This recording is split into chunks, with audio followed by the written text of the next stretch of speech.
अस्सलाम वालेकुम दोस्तों, क्या लगता है आपको कि मिस्र में मौजूद ये अजीम पत्थर सिर्फ पत्थरों का ढेर है? तो नहीं, आप गलत हैं। ये वो जगह है जहां दुनिया के सबसे बड़े राज छुपे हुए हैं। जी हाँ, ना कोई क्रेन, ना कोई जदीद मशीन, फिर भी 20 लाख पत्थर 4000 साल पहले कैसे रखे गए? चलें आज सच्चाई जानते हैं, रिसर्च और एविडेंस और मुकम्मल नॉलेज के साथ।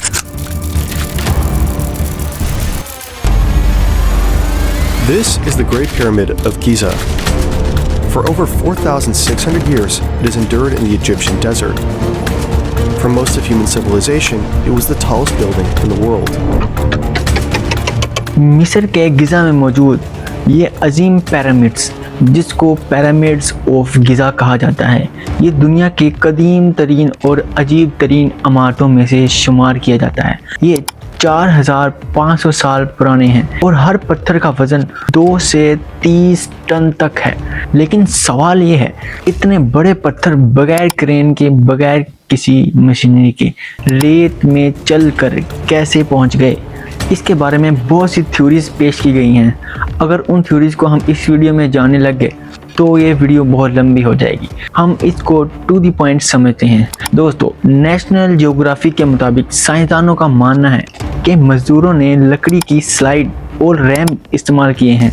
रेत पर पानी का छिड़काव करके पत्थर को घिसाया गया है ताकि रगड़ कम हो और पत्थर जल्दी हरकत कर सकें। ये काम हज़ारों मजदूरों ने किया, जिनमें इंजीनियर और बहुत से मजदूर भी शामिल थे।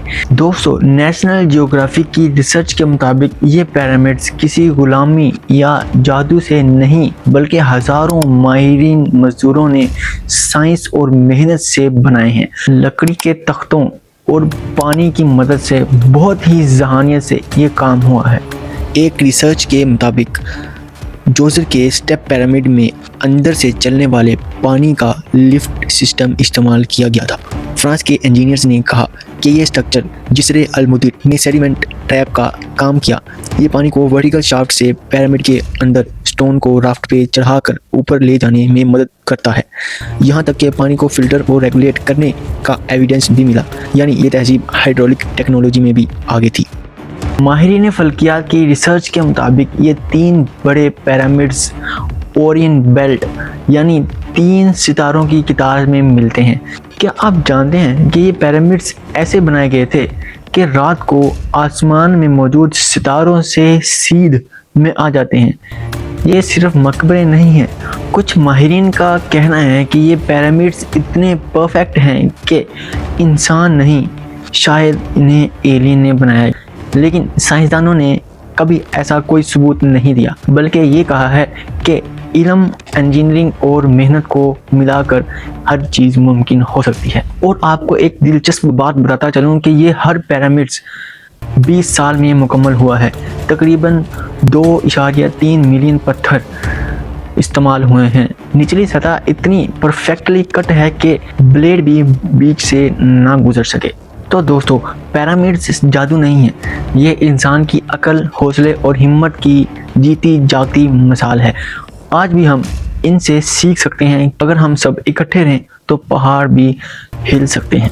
क्या आप जानते हैं कि 4500 साल पुराने ये पिरामिड्स आज भी साइंसदानों को हैरान कर रहे हैं, बगैर मशीन के, बगैर किसी जदीद टेक्नोलॉजी के। फिर भी ये इमारतें कैसे? नेशनल ज्योग्राफी के मुताबिक ग्रेट पिरामिड्स के लिए चूने का पत्थर ट्यूरा से निकाला गया था। नील के जरिए कश्तियों पर गिज़ा तक पहुंचाया गया था। ये रिसर्च बताती है कि मिस्र के लोगों ने नील को ट्रांसपोर्ट रूट बनाकर मेहनत और मंसूबाबंदी से ये काम किया। ये रिसर्च बताती है कि उस वक्त के लोगों ने पानी की ताकत को इस्तेमाल करके पत्थरों को अंदरूनी रास्ते से ऊपर उठाया, जैसा कि एलिवेटर सिस्टम होता है। कुछ साइंटिस्ट के मुताबिक इन पिरामिड्स को ओरिएंट बेल्ट के मुताबिक तरतीब दिया गया है, लेकिन दूसरों ने इसमें कुछ इख्तलाफात भी बनाए। रिसेंटली रिसर्च में ये सामने आया है कि ग्रेट पिरामिड्स को बनाने के लिए जो मजदूर इस्तेमाल किए गए वो कोई गुलाम नहीं थे, बल्कि बहुत ही इज्जत वाले और हटे कटे मजदूर थे।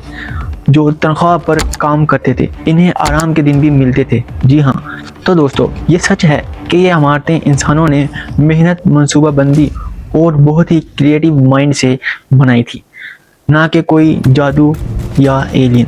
आपका क्या ख्याल है? क्या ये काम हकीकतन सिर्फ इंसानों ने किया है या फिर किसी और ने? अगर आपको लगता है कि हमने इस वीडियो से कुछ नया सीखा तो इस चैनल को सब्सक्राइब करें और आगे भी ऐसी मज़ेदार वीडियोस के लिए हमारे साथ जुड़े रहें।